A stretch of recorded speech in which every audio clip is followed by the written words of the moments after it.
লেখক সৈয়দ ওয়ালিউল্লাহ রচিত একটি তুলসী গাছের কাহিনীর দ্বিতীয় পর্বের সরল ব্যাখ্যা ও বিশ্লেষণ তোমাদেরকে বোঝাবার সাথে সাথে এই গল্পের নামকরণের সার্থকতা বুঝিয়ে দেব। মাঝখানে একটা কথা বলে রাখি, 9, 10, 11, 12 অনলাইন ক্লাস চলছে। যারা পড়তে চাও তারা কিন্তু যোগাযোগ করতে পারো, আমার হোয়াটসঅ্যাপ নাম্বার দেওয়া থাকবে। আমরা কতটুকু পড়েছিলাম যে মোদাব্বের নামে একজন মুসলমান যুবক, সে একটি তুলসী গাছ দেখতে পায় যে বাড়িটা তারা দখল করেছে সেখানে রান্নাঘরের কাছে।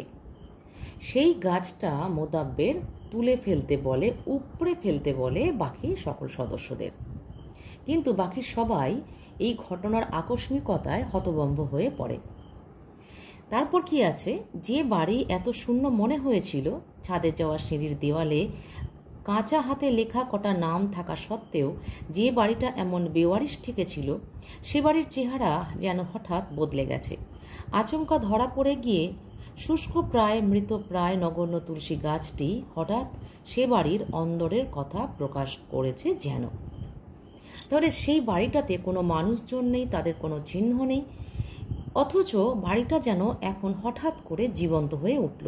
কিভাবে না, একটি তুলসী গাছ দেখে স্পষ্ট হয়ে উঠছে যে বাড়িটি কোনো হিন্দুদের ছিল, হিন্দু সম্প্রদায়ের কোনো মানুষের ছিল।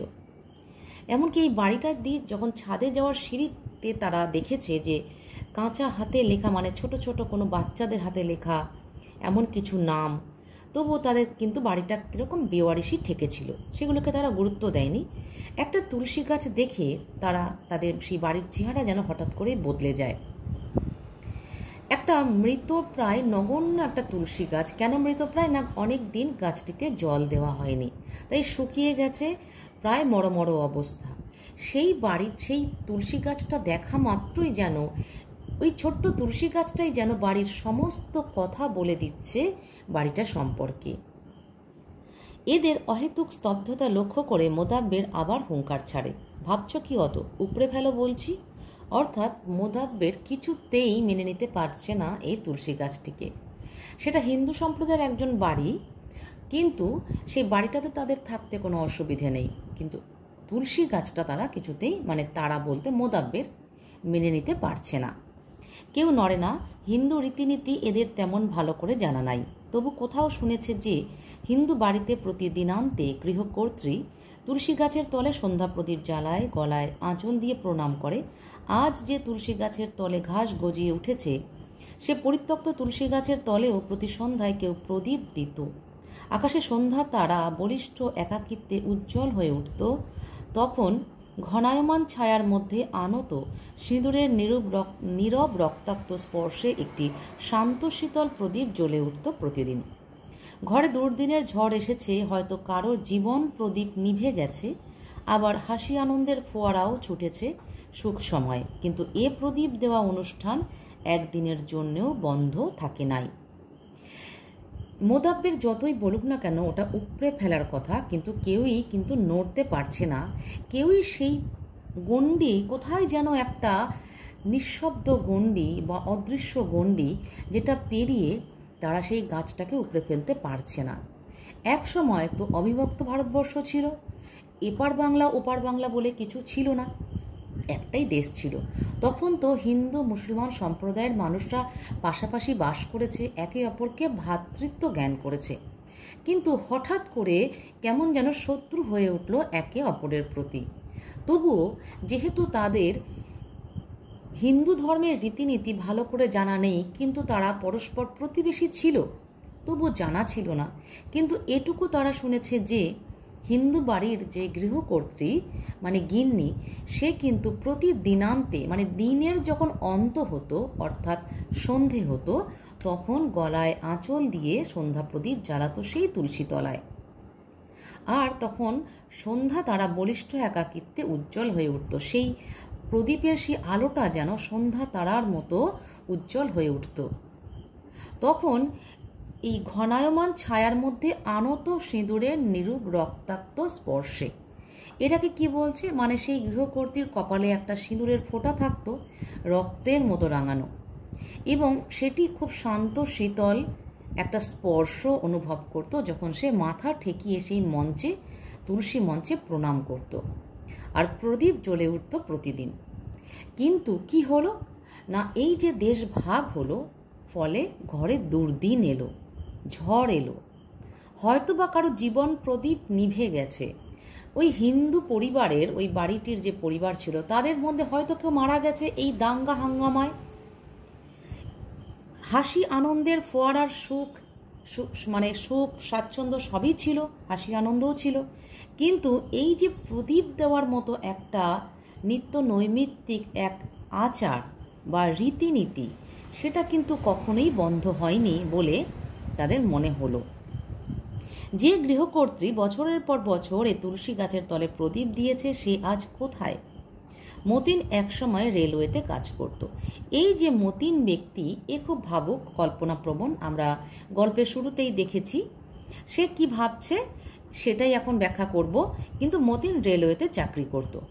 সে কিন্তু ভাবছে এই কথাগুলো যে এই বাড়ির যে গৃহকর্ত্রী ছিল সে তো বছরের পর বছর তুলসী গাছের তলায় সন্ধ্যা প্রদীপ দিয়েছে, কিন্তু আজ সে কোথায় গেছে?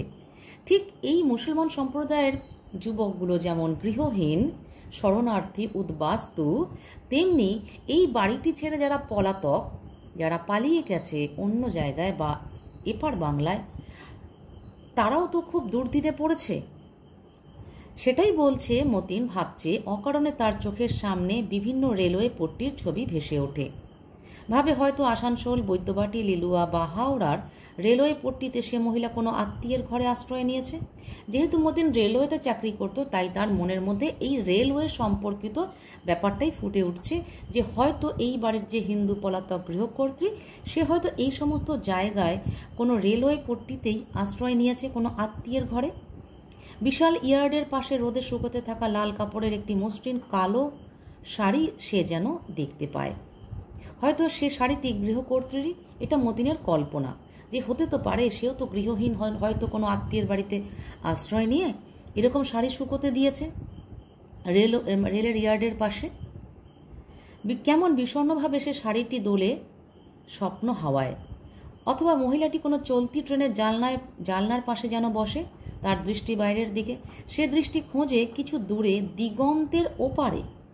হয়তো তার যাত্রা এখনও শেষ হয় নাই, কিন্তু যেখানেই সে থাকুক এবং তার যাত্রা এখনও শেষ হয়েছে কি হয় নাই, আকাশে যখন দিনান্তের ছায়া ঘনিয়ে ওঠে তখন প্রতিদিন এ তুলসী তলার কথা মনে হয় বলে তার চোখ হয়তো ছলছল করে ওঠে।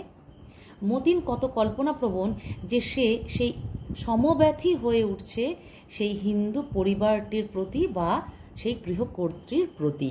না দেখা সত্ত্বেও একটা তুলসী গাছ দেখে সে সমব্যথী হয়ে উঠেছে। কত স্মৃতিচিহ্ন ভরা বাড়িটা তার চোখের সামনে জলজল করে উঠছে। আজ সে গৃহকর্ত্রী অসহায়, সেও শরণার্থী, সেও কোনো আত্মীয়ের বাড়িতে আশ্রয় নিয়েছে। তার কি মনে পড়ে না দিনান্তে যে এই তুলসী তলায় সে সন্ধ্যা প্রদীপ জ্বালাতো? তখন মনে পড়াতে হয়তো তার চোখ দুটো ছলছল করে উঠছে। এসব মতিনের কল্পনা। অর্থাৎ আমরা দেখতে পাচ্ছি যে যতই সম্প্রদায় আলাদা থাকুক না কেন, তারা সমব্যথী হয়ে উঠছে। গতকাল থেকে ইউনুসের সর্দি ভাব। সে বলে, থাক না ওটা, আমরা তো তা পূজা করতে যাচ্ছি না, বরঞ্চ ঘরে তুলসী গাছ থাকা ভালো। সর্দি কফে তার পাতার রস বড়ই উপকারী। ইউনুস একটি ব্যক্তি, সে কি বলছে যে তুলসী গাছ ঘরে থাকা তো উপকার, যেহেতু এটা ভেষজ উদ্ভিদ, একটা ঔষধি গুণ আছে, সুতরাং এটাকে আমরা পুজো করি বা না করি উপড়ে ফেলার তো কোনো প্রয়োজন নেই। খানিকটা সমব্যথিত্ব হয়ে উঠেছে, আবার তার উপকারিতাও বলছে। আবার শুধুই একটা গাছকে কেন তারা মেরে ফেলবে, সেই গাছটির প্রতিও অর্থাৎ প্রকৃতির প্রতিও তারা সমব্যথী। মোদাব্বের অন্যদের দিকে তাকায়। মনে হয় সবারই যেন তাই মত। গাছটি উপড়ানোর জন্য কারো হাত এগিয়ে আসে না। ওদের মধ্যে এনায়েত একটু মৌলবী ধরনের মানুষ। মুখে দাড়ি, 5 ওয়াক্ত নামাজও আছে, সকালে নিয়মিতভাবে কোরআন তালাওয়াত করে। সে পর্যন্ত চুপ। প্রতি সন্ধ্যায় গৃহকর্ত্রীর সজল চোখের দৃশ্যটি তার মনেও জাগে কি? তাহলে এনায়েত একটা চরিত্র পেলাম। মোদাব্বের সবার দিকে তাকাচ্ছে। ইউনুস সেখানে আপত্তি জানিয়েছে, সরবেই আপত্তি জানিয়েছে, এবং মোদাব্বেরের মনে হচ্ছে সবারই বোধহয় তাই মত। কিন্তু যে মৌলবী ধরনের মানুষ, অর্থাৎ তার সম্প্রদায় নিয়ে তার একটু গোঁড়ামি আছেই বা থাকতেই পারে। কেননা সেখানে লেখক কিছু বলছেন কথা যে সে 5 ওয়াক্ত নামাজও আছে, মানে 5 ওয়াক্ত নামাজ, 5 ওয়াক্ত মানে 5 বার। এটা মুসলমান রীতি অনুযায়ী তাদের ধর্মে আছে যে সারা দিনের মধ্যে 5 বার নামাজ পড়তে হয়। সবই সে নিয়ম নিষ্ঠা সহকারে করে, কিন্তু সেও কোনো প্রতিবাদ করছে না। মতিন ভাবছে বা লেখকের কথা মতিনের মধ্যে দিয়ে যে তার চোখেও কি সেই গৃহকর্ত্রীর ছলছল চোখটা ভেসে উঠছে। অক্ষত দেহে তুলসী গাছটি বিরাজ করতে থাকে। তবে এদের হাত থেকে সেটি রেহাই পেলেও এরা যে তার সম্বন্ধে পর মুহূর্তেই অসচেতনায় নিমজ্জিত হয় তা নয়, বরঞ্চ কেমন একটা দুর্বলতার ভাব, কর্তব্যের সম্মুখে পিছপা হলে যেমন একটা অস্বচ্ছন্দতা আসে, তেমন একটা অস্বচ্ছন্দতা তাদের মনে জেগে থাকে। তারই ফলে সেদিন সান্ধ্য আড্ডায় তর্ক ওঠে। তারা বাকবিতণ্ডার স্রোতে মনের সে দুর্বলতা, অস্বচ্ছন্দতা ভাসিয়ে দিতে চায় যেন। আজ অন্য দিনের মতো রাষ্ট্রনৈতিক অর্থনৈতিক আলোচনার বদলে সাম্প্রদায়িকতাই তাদের প্রধান বিষয়বস্তু হয়ে ওঠে। অর্থাৎ তুলসী গাছটা রেহাই পেয়ে গেল এদের হাত থেকে, কিন্তু এরা পর মুহূর্তেই অসচেতনায় নিমজ্জিত হলো তা কিন্তু না, মানে ডুবে যে গেল, চেতনাহীন হলো আর তুলসী গাছটার সম্বন্ধে তা কিন্তু হলো না। কেমন একটা কি মনে হলো যে কর্তব্যের সম্মুখে পিছপা, অর্থাৎ কর্তব্য ছিল গাছটা উপড়ে ফেলা, কিন্তু সেখান থেকে তারা পিছন দিকে চলে এলো, অর্থাৎ কর্তব্যটা করলো না। ফলে সকলের মনে একটা অস্বচ্ছন্দতা কেমন থেকে গেল, খচখচ করলো। তাই অন্য দিনের মতো কিন্তু রাষ্ট্রনৈতিক অর্থনৈতিক আলোচনা তারা করলো না, সাম্প্রদায়িকতাই তাদের প্রধান বিষয়বস্তু হয়ে উঠল, মানে আলোচনার বিষয়বস্তু হয়ে উঠল। ওরাই তো সব কিছুর মূলে, মোদাব্বের বলে। উলঙ্গ বাল্বের আলোয় তার সযত্নে মেছোয়া করা দাঁত ঝকঝক করে। তাদের নীচতা, হীনতা, গোঁড়ামির জন্যই তো দেশটা ভাগ হলো। তাহলে মোদাব্বেরের বক্তব্য হচ্ছে ওরাই তো সব কিছুর মূলে, ওরা বলতে হিন্দুরা। উলঙ্গ বাল্বের আলোয়, অর্থাৎ একটা বাল্ব, যেটা তৎকালীন সময় এত টিউবের চলন ছিল না, তখন বাল্ব জ্বলতো, সেই বাল্বটাকে উলঙ্গ কেন বলা হচ্ছে? বাল্বটা কোনো কিছু দিয়ে ঢাকা নয়, সেটা এমনি একটা লাগানো রয়েছে বাল্ব, সেটাকে তাই বলা হচ্ছে উলঙ্গ বাল্বের আলোয়। সে মেছোয়াক করা দাঁত, আমরা আগে জেনেছি যে সে নিমের দাঁতন দিয়ে মেছোয়াক করছিল, সেই দাঁতগুলো ঝকঝক করে উঠল, যেন একটা হিংস্রতা ফুটে উঠল তার দাঁতে। এই দাঁত ঝকঝক করার একটা প্রতীক, তার মানে তার চোখে মুখে একটা হিংস্রতা ফুটে উঠল যে ওরাই তো সব কিছুর মূলে। তাদের নীচতা, হীনতা, গোঁড়ামির জন্যই তো দেশটা ভাগ হলো। অর্থাৎ হিন্দু ধর্মাবলম্বীদের যে নীচতা বা হীনতা, ছোট মনের পরিচয়, এবং তাদের মধ্যে যে গোঁড়ামি রয়েছে, তার জন্যই নাকি দেশটা ভাগ হয়েছে বলে মোদাব্বের মনে করে। কথাটা নতুন নয়, তবু আজ সে উক্তিতে নতুন একটা ঝাঁজ। এই কথাটা এর আগেও বলেছে, কিন্তু আজকে সেই কথার মধ্যে একটা ঝাঁজ আছে বা মেজাজ আছে, যেহেতু তুলসী গাছ নিয়ে একটা ঘটনা ঘটেছে। তার সমর্থনে এবার হিন্দুদের অবিচার অত্যাচারের অশেষ দৃষ্টান্ত পেশ করা হয়। অল্প সময়ের মধ্যে এদের রক্ত গরম হয়ে ওঠে, শ্বাস প্রশ্বাস সংকীর্ণ হয়ে আসে।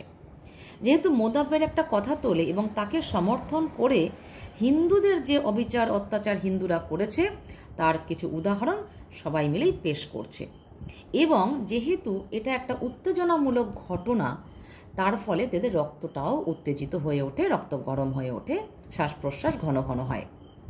দলের মধ্যে বামপন্থী বলে স্বীকৃত মকসুদ প্রতিবাদ করে, বলে বড় বাড়াবাড়ি হচ্ছে নাকি। এই বামপন্থী জিনিসটা কি? বামপন্থী হচ্ছে কমিউনিস্ট মতাদর্শী। কমিউনিস্ট মতাদর্শী কি না, পুঁজিপতিদের বিরুদ্ধে তারা মতবাদ গড়ে তুলেছিল এবং শ্রমজীবীদের পক্ষে ছিল। শোষক শ্রেণীর বিরুদ্ধে কথা বলতো এই বামপন্থীরা, সেই জন্য বলা হচ্ছে মকসুদ বামপন্থী, অর্থাৎ দরিদ্রদের পাশে, শ্রমজীবী সম্প্রদায়ের পাশে থাকাটাকে মকসুদ মনে করে ঠিকঠাক। সে প্রতিবাদ করছে যে বড় বাড়াবাড়ি হচ্ছে নাকি, অর্থাৎ হিন্দু সম্প্রদায়ের সম্বন্ধে এত কথা বলার কি আছে।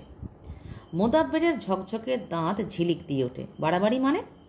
বামপন্থী মকসুদ আজ একা, তাই হয়তো তার বিশ্বাসের কাঁটা নড়ে, সংশয়ে দুলে দুলে কাঁটাটি ডান দিকে হেলে থেমে যায়। অর্থাৎ বামপন্থী মকসুদ, একটু আগে বামপন্থী আমি ব্যাখ্যা করলাম, তার বিশ্বাসের কাঁটাটাও নড়ে উঠছে। কেন না, সে একা প্রতিবাদ করছে, তার একার মনেই কথাগুলো হচ্ছে যে বাড়াবাড়ি হচ্ছে, এতটা না বললেও হতো হিন্দুদের সম্বন্ধে। তাই যেহেতু মনে সন্দেহ প্রবেশ করে, তাই তার বামপন্থীর অর্থাৎ বাম দিকের কাঁটাটা ডান দিকে হেলে থেমে যায়, অর্থাৎ তার মনে সন্দেহ দানা বাঁধে, সে অন্য মত পোষণ করছে। কয়েকদিন পরে রান্নাঘরের পাশ দিয়ে যাবার সময় তুলসী গাছটি মোদাব্বেরের নজরে পড়ে। সে একটু বিস্মিত না হয়ে পারে না। তার তলে যে আগাছা জন্মেছিল সে আগাছা অদৃশ্য হয়ে গেছে। শুধু তাই নয়, সে গাঢ় সবুজ পাতাগুলি পানির অভাবে শুকিয়ে খয়েরি রং ধরেছিল, সে পাতাগুলি কেমন সতেজ হয়ে উঠেছে। সন্দেহ থাকে না যে তুলসী গাছটির যত্ন নিচ্ছে কেউ, খোলাখুলিভাবে না হলেও লুকিয়ে লুকিয়ে তার গোড়ায় কেউ পানি দিচ্ছে। মোদাব্বের বিস্মিত হয়। সে রান্নাঘরের পাশ দিয়ে যাচ্ছিল।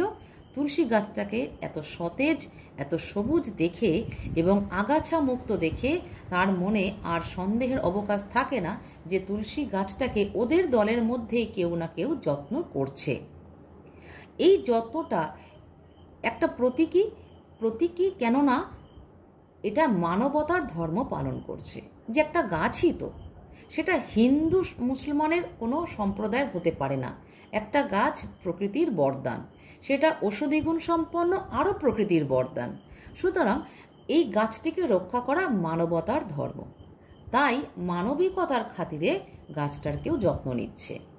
মোদাব্বেরের হাতে তখন একটা কঞ্চি, সেটি সাঁ করে কচু কাটার কায়দায় সে তুলসী গাছের ওপর দিয়ে চালিয়ে দেয়, কিন্তু ওপর দিয়েই তুলসী গাছটি অক্ষত দেহেই থাকে। অর্থাৎ কচু কাটার জন্য যেমন করে চালানো হয় কিছু ধারালো জিনিস, সেটা নেই। মোদাব্বেরের হাতে রয়েছে একটা কঞ্চি, কিন্তু সেটা ঠিক ওই অস্ত্র চালানোর মতো করে তুলসী গাছটাকে যেন কেটে ফেলতে পারলে ওর ভালো লাগবে, কিন্তু কাটতে পারে না। তুলসী গাছটি অক্ষত দেহেই থাকে। অবশ্য তুলসী গাছের কথা কেউ উল্লেখ করে না। ইউনুসের সর্দি সর্দি ভাবটা পরদিন কেটে গিয়েছিল। তুলসী পাতার রসের প্রয়োজন হয় নাই তার। তুলসী পাতার রস ছাড়াই সে সুস্থ হয়ে গেছে বা সর্দি সর্দি ভাবটা ঠিক হয়ে গেছে। তারা ভেবেছিল ম্যাকলিওড স্ট্রিট, খানসামার লেন, ব্লকম্যানের জীবন সত্যি পেছনে ফেলে এসে প্রচুর আলো হাওয়ার মধ্যে নতুন জীবন শুরু করেছে, কিন্তু তাদের ভুলটা ভাঙতে দেরি হয় না। তবে শুধু ততখানি দেরি হয় যতখানি দরকার, সে বিশ্বাস দৃঢ় পরিণত হবার জন্যে। ফলে আচম্বিত আঘাতটা প্রথমে নিদারুণই মনে হয়। তারা কি ভেবেছিল যে ওই জঘন্য দুর্গন্ধযুক্ত যে চামড়ার গন্ধ বা আবর্জনার গন্ধ, যেখানে নিঃশ্বাস নেওয়া দুষ্কর, সেইখান থেকে উঠে এসে তারা একটা আলো হাওয়াযুক্ত বাড়ি দখল করতে পেরেছিল। কিন্তু তাতে যে তাদের জীবনটা নিশ্চিন্ত হয়ে গেল না, সেটা তারা নিশ্চিত হলো। তাদের এই ভুলটা ভেঙে গেল যে আমাদের জীবন কিন্তু আর এরভাবে চলবে না, স্বাভাবিকভাবে চলবে না।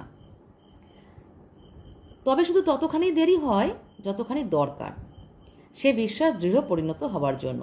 তারা প্রথমটা একটু অবাক হয়েছিল, আদৌ কি এটা সত্যি কথা? কিন্তু সেটা মানতে বেশি সময় লাগে না যে হ্যাঁ, সেটা সত্যি কথাই। সেদিন তারা অফিস থেকে সরাসরি বাড়ি ফিরে সকালের পরিকল্পনা মোতাবেক খিচুড়ি রান্নার আয়োজন শুরু করেছে। এমন সময় বাইরের সিঁড়িতে ভারী জুতার মচমচ আওয়াজ শোনা যায়। বাইরে একবার উকি দিয়ে মোদাব্বের ক্ষিপ্র পদে ভেতরে আসে। একটা কেউ যেন বাড়িতে প্রবেশ করছে, জুতো মচমচ করে, এটা টের পায়। তাই মোদাব্বের একটু বাইরে উকি দিয়ে আবার ক্ষিপ্র পদে, মানে দ্রুত পায়ে ভেতরে চলে আসে। পুলিশ এসেছে আবার, সে ফিসফিস করে বলে। ফিসফিস করে বলে কেন? যেন কোনো অন্যায়, মানে অপরাধী খুঁজতে পুলিশরা এসেছে। সেই অপরাধী কারা, সেই কারণেই এই ফিসফিস কথাটা। পুলিশ আবার কেন পুলিশ? ইউনুস ভাবে হয়তো রাস্তা থেকে ছেঁচড়া চোর পালিয়ে এসে বাড়িতে ঢুকেছে এবং তারই সন্ধানে পুলিশের আগমন হয়েছে। ইউনুস এই কথাটাই ভাবে, কারণ ওরা ভাবতেই পারে না যে ওদের জন্য পুলিশ আসতে পারে। ওরা ভাবতেই পারে না ওরা কোনো অন্যায় বা অপরাধ করেছে, কারণ এর আগে সাব ইন্সপেক্টর এসেছিল এবং তাদের কোনো রকম বেরিয়ে যেতে হয়নি বাড়ি থেকে। তাই পুলিশ আসার, মানে পুলিশের আগমনের, ইউনুস একথাই ভাবছে যে রাস্তা থেকে কোনো হয়তো ছেঁচড়া চোর, মানে ছোটোখাটো জিনিস যারা চুরি করে, সেই রকম কোনো চোর হয়তো পালিয়ে এসে এই বাড়িতে ঢুকেছে এবং সেই পুলিশ তাদের সন্ধান পেয়ে এসেছে। কথাটা মনে হতেই নিজের কাছেই তা খরগোশের গল্পের মতো ঠেকে। খরগোশ কীরকম গল্পটা কি? শিকারির সামনে আর পালাবার পথ না পেয়ে হঠাৎ চোখ বুজে বসে পড়ে খরগোশ। ভাবে কেউ তাকে আর দেখতে পাচ্ছে না। আসলে তারাই কি চোর নয়? সব জেনেও তারাই কি সত্য কথাটা স্বীকার না করে এ বাড়ির একটি অবিশ্বাস্য মনোরম জীবন সৃষ্টি করেছে নিজেদের জন্যে। এটা ইউনুস ভাবে, কিন্তু ইউনুস মানে নিজের মনে মনেই ভাবে যে এই যে ঘটনাটা এটা ঠিক খরগোশের গল্পের মতন। অর্থাৎ সে মনে করে যে আমরাই তো আসল অপরাধী, আমরা অপরাধী হয়ে আবার আমরাই ভাবছি যে কোনো ছ্যাঁচড়া চোর ঢুকেছে। ছ্যাঁচড়া চোর তো আমরাই হতে পারি। পুলিশ দলের নেতা সাবেকি আমলের মানুষ, মানে আগেকার আমলের মানুষ। হ্যাট বগলে চেপে তখন সে দাগ পড়া কপাল থেকে ঘাম মুছছে, কেমন একটা নিরীহ ভাব। আর তার পশ্চাতে বন্দুকধারী কনস্টেবল দুটিকেও মস্ত গোপ থাকা সত্ত্বেও নিরীহ মনে হয়। তাদের দৃষ্টি ওপরের দিকে, তারা যেন কড়ি কাঠ গোনে। ওপরের ঝিলিমিলির খোপে একজোড়া কবুতর বাসা বেঁধেছে, হয়তো সে কবুতর দুটিকেই চেয়ে দেখছে। হাতে বন্দুক থাকলে নিরীহ মানুষেরও দৃষ্টি পড়ে পশু পক্ষীর প্রতি। এই যে পুলিশের দলের যে নেতা, তাকে সাবেকি আমলের মানুষ বলে। সাবেকি মানে আগেকার দিনের মানুষ। সে দাগ পড়া কপালের ঘাম মুছছে, কেমন একটা নিরীহ ভাব। মানে সেও এসেছে দায়ে পড়েই, কারণ ওপর থেকে তাদের ফরমায়েশ করেছে বা অর্ডার আছে, তারা সেই কারণেই এসেছে। পিছনে দুজন কনস্টেবল, তাদের গোপ থাকা সত্ত্বেও তাদেরকে নিরীহ মনে হচ্ছে, যেন কারোরই কোনো তাড়া নেই কাজটা করার। তাদের দৃষ্টি আবার ওপরের দিকে, তারা যেন কড়ি কাঠ গোনে। কড়ি কাঠ কি? তখনকার অনেক পুরনো আমলের বাড়িতে কিন্তু সিমেন্ট ঢালাই বা ছাদ ঢালাই যেটা হয় পাথর সিমেন্ট বালি দিয়ে, সেটা হতো না। সেটার নিচে একটা কড়ি কাঠ মানে কাঠ থাকতো, মোটা মোটা পাটাতনের কাঠ থাকতো, তারপর ছাদ যা হবার হতো। কিন্তু ওই কাঠ, ওগুলো ছিল কাঠ, গাছের থেকে তৈরি, খুব সুন্দরভাবে একদম সাইজ করে বানানো কাঠ। তো সেই কাঠগুলো ওরা যেন গুনছে ওপরের ঝিলিমিলির খোপে খোপে। প্রত্যন্ত মানে আগেকার দিনের বাড়িতে কি হতো, ছোট ছোট এরকম বাড়িতে ছাদের দিকে তাকালে দেখা যেত ছোট ছোট খোপ আছে, যেগুলো পায়রাগুলো সেখানে বাসা বাঁধত। মানুষজন না থাকলে বিশেষ করে পায়রা সেখানেই বাসা বাঁধে। সেখানে একজোড়া কবুতর মানে পায়রা বাসা বেঁধেছে। হয়তো বা সেই কনস্টেবল দুটো ওই কবুতরকেই দেখছে। কেন দেখছে না? তাদের হাতে বন্দুক আছে।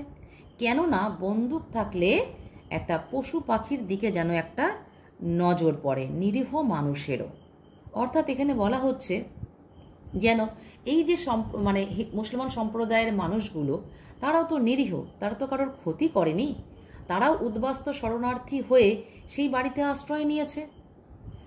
আর এই যে বন্দুকধারী যে পুলিশ কনস্টেবলরা এসেছে, তারা যেন ওই রকম নিরীহ, এই মানুষগুলো যেন সেই কবুতরের প্রতীক, যেন তাদের দিকেই যেন তাকাচ্ছে, এরকম একটা ভাব।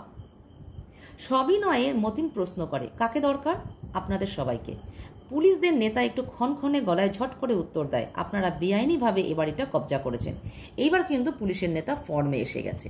সে বেশ একটু কড়া গলায় ঝনঝন করে ক্ষণক্ষণ করে বলে যে আপনারা বেআইনিভাবে এই বাড়িটা কিন্তু কবজা করেছেন। কবজা মানে দখল।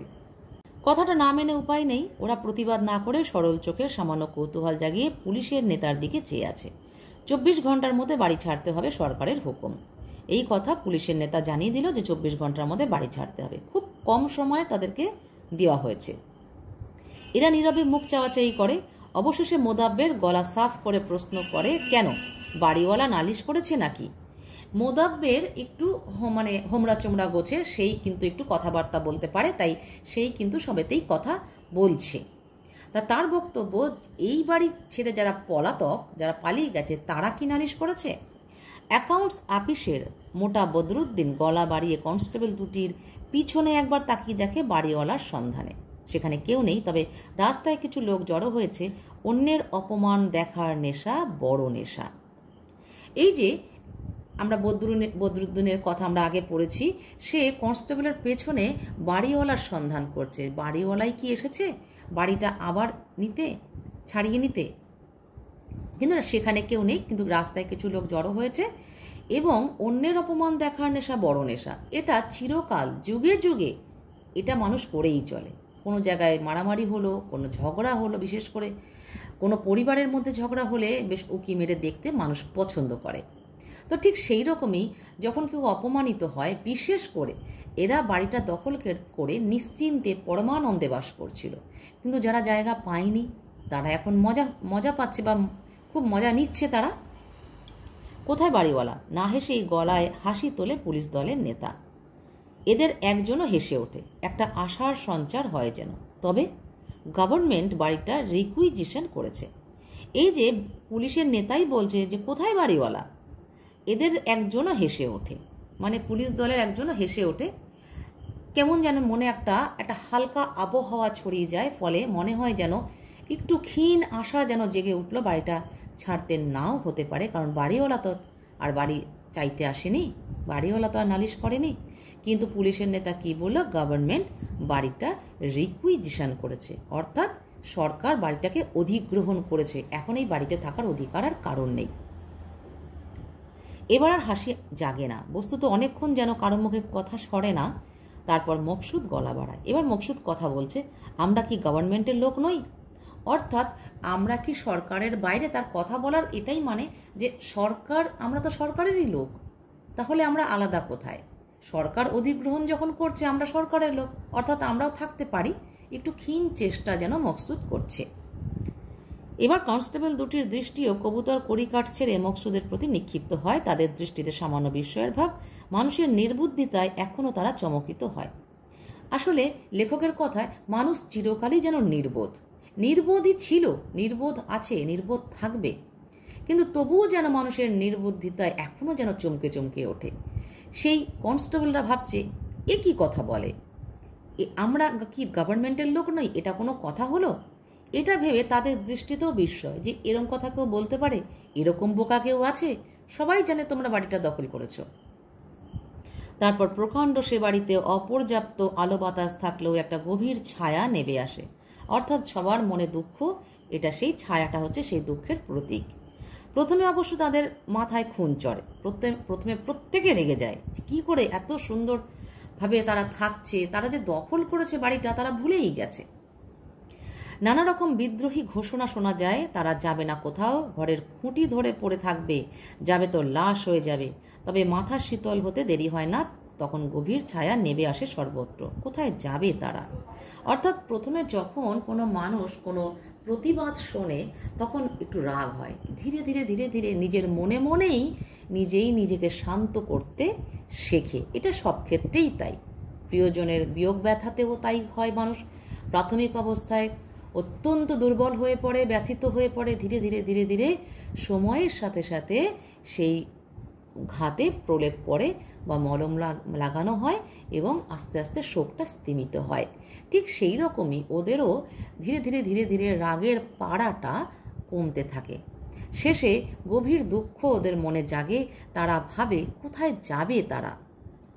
পরদিন মোদাব্বের যখন এসে বলে তাদের মেয়াদ 24 ঘন্টা থেকে 7 দিন হয়েছে, তখন তারা একটা গভীর স্বস্তির নিঃশ্বাস ছাড়লেও সে ঘন ছায়াটা নিবিড় হতেই থাকে।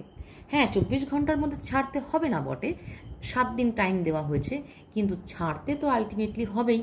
তাই সেই ছায়াটা কিন্তু যে নেমে এসেছিল মনে, সেটা আরও নিবিড় অর্থাৎ ঘন হতে থাকে।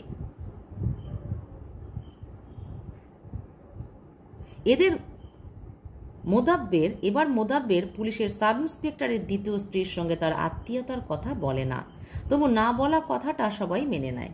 যেমন বলা কথাটা সবাই মেনে নিয়েছিল, তেমনি না বলা কথাটাও সবাই মেনে নেয়। অর্থাৎ এখন আর মোদাব্বেরের মনে সেই হাসি ঠাট্টা ইয়ার্কি আসছে না যে সাব ইন্সপেক্টরের দ্বিতীয় স্ত্রীর সঙ্গে কথা বলে বিষয়টা মিটমাট করে নেবে। তারপর 10ম দিনে তারা সদল বলে বাড়ি ত্যাগ করে চলে যায়। অর্থাৎ বাড়ি দখলের 10 দিন বাদেই তাদেরকে সেই বাড়ি ছেড়ে দিতে হয়। যেমনি ঝড়ের মতো এসেছিল তেমনি ঝড়ের মতোই উধাও হয়ে যায়। শূন্য বাড়িতে তাদের সাময়িক বসবাসের চিহ্নস্বরূপ এখানে সেখানে ছড়িয়ে ছিটিয়ে থাকে খবরের কাগজের ছেঁড়া পাতা, কাপড় ঝোলাবার একটা পুরনো দড়ি, বিড়ি সিগারেটের টুকরো, একটা ছেঁড়া জুতোর গোড়ালি, যেগুলো তারা ব্যবহার করেছিল, টুকটাক এদিকে ওদিকে একটু ছড়িয়ে ছিটিয়েছিল, সেগুলো রয়েই গেল স্মৃতিচিহ্ন রূপে। তারাও বাড়ি ছেড়ে দিয়ে চলে গেল। অর্থাৎ বাড়ির মালিক যে হিন্দু সম্প্রদায়ের মানুষ ছিল, তারা যেমন সমস্ত স্মৃতিচিহ্ন, এমনকি তাদের চিহ্ন বহন করছিল, মানে স্মৃতিচিহ্নের মানে স্মারক হিসেবে যেটা বহন করছিল তুলসী গাছ, সমস্ত কিছু ছেড়ে তারা যেমন চলে গিয়েছিল, তেমনি এরাও কয়েকটা স্মৃতিচিহ্ন স্বরূপ কিছু জিনিস ছেঁড়া এটা সেটা রেখে তারাও কিন্তু বাড়ি ছেড়ে চলে গেল। উঠোনের শেষে তুলসী গাছটা আবার শুকিয়ে উঠেছে, তার পাতায় খয়েরি রং। সেদিন পুলিশ আসার পর থেকে কেউ তার গোড়ায় পানি দেয়নি। সেদিন থেকে গৃহকর্ত্রীর ছলছল চোখের কথাও আর কারো মনে পড়েনি। এখানে আরেকটা দৃশ্য আমরা দেখতে পাচ্ছি যেটা আগের দৃশ্যের সঙ্গে ঠিক মেলে না। কীরকম? যে তাদেরকে সময় দেওয়া হয়েছিল প্রথমে 24 ঘন্টা, পরে সেটা বাড়ির 7 দিন করা হয়েছে। কিন্তু যেদিন পুলিশ এলো, মানে যেদিন এই যে পুলিশ আসার পর থেকে আর কেউ তার গোড়ায় পানি দেয়নি। তারা হঠাৎ কেমন যেন অমানবিক হয়ে উঠল, যেন সাম্প্রদায়িকতার সাথে মানবিকতার একটা সংঘর্ষ হলো। মানবিকতা তো মানবিকতার জায়গাতেই থাকার কথা, সেটা হোক না তাদের বাড়িটা ছেড়ে দিতে হবে, কিন্তু তাদেরকে বাড়ি ছাড়তে বলার 7 দিন পর্যন্ত কেউ সেই তুলসী গাছের গোড়ায় জল কিন্তু দেয়নি।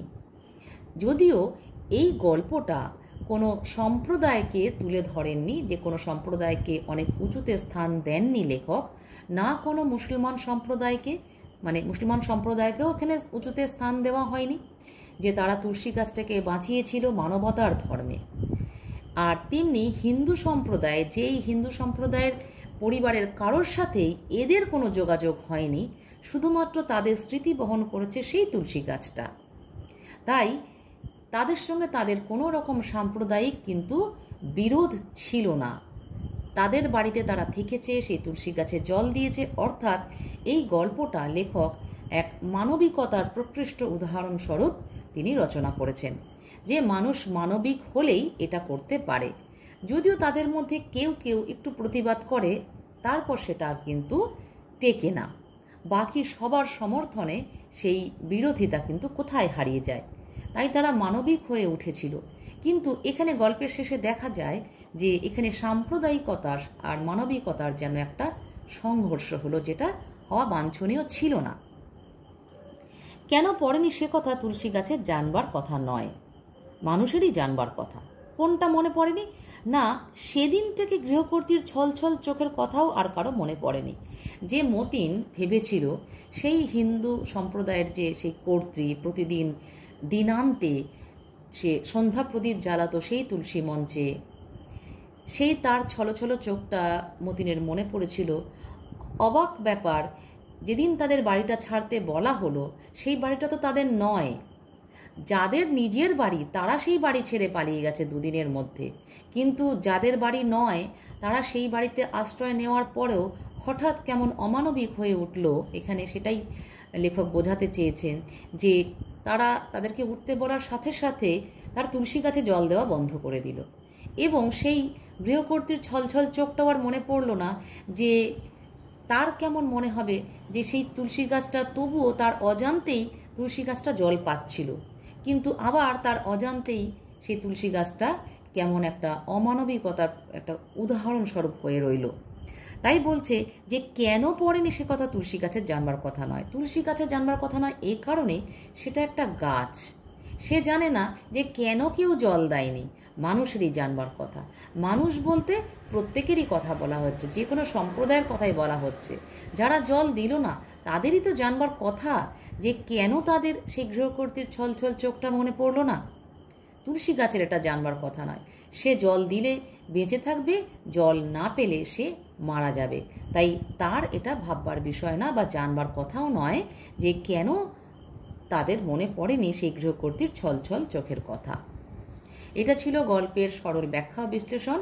এবার আমি তোমাদের বলে দেব গল্পের নামকরণের সার্থকতা।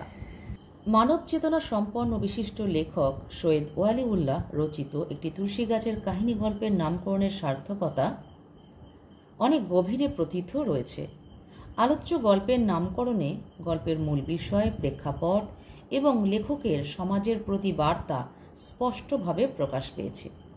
এখানে নামকরণের কয়েকটি গুরুত্বপূর্ণ দিক পর্যালোচনা করলে তার গুরুত্বপূর্ণ দিকগুলো বিশেষভাবে পরিলক্ষিত হয়।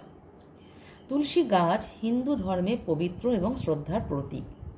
আলোচ্য গল্পে তুলসী গাছটি দেশভাগ পরবর্তী পরিস্থিতিতে একটি পরিত্যক্ত হিন্দু বাড়ির সঙ্গে সম্পর্কিত, যা হিন্দু সম্প্রদায়ের ঐতিহ্য ও সংস্কৃতির প্রতিনিধিত্ব করেছে। আলোচ্য গল্পটিতে দেশভাগের কারণে সৃষ্ট মানসিক ও সামাজিক বিভাজন এবং একই সঙ্গে কিছু মানুষের মধ্যে সহমর্মিতা ও মানবিক বোধের চিত্র তুলে ধরা হয়েছে।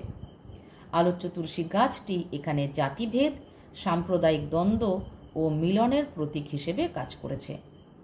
একটি তুলসী গাছের কাহিনী গল্পটি দেশভাগের প্রেক্ষাপটে রচিত, যেখানে উদ্বাস্তু সমস্যা, সম্পত্তি দখল এবং হিন্দু মুসলমান সম্প্রদায়ের মধ্যে অবিশ্বাস ও বিদ্বেষের চিত্র তুলে ধরা হয়েছে।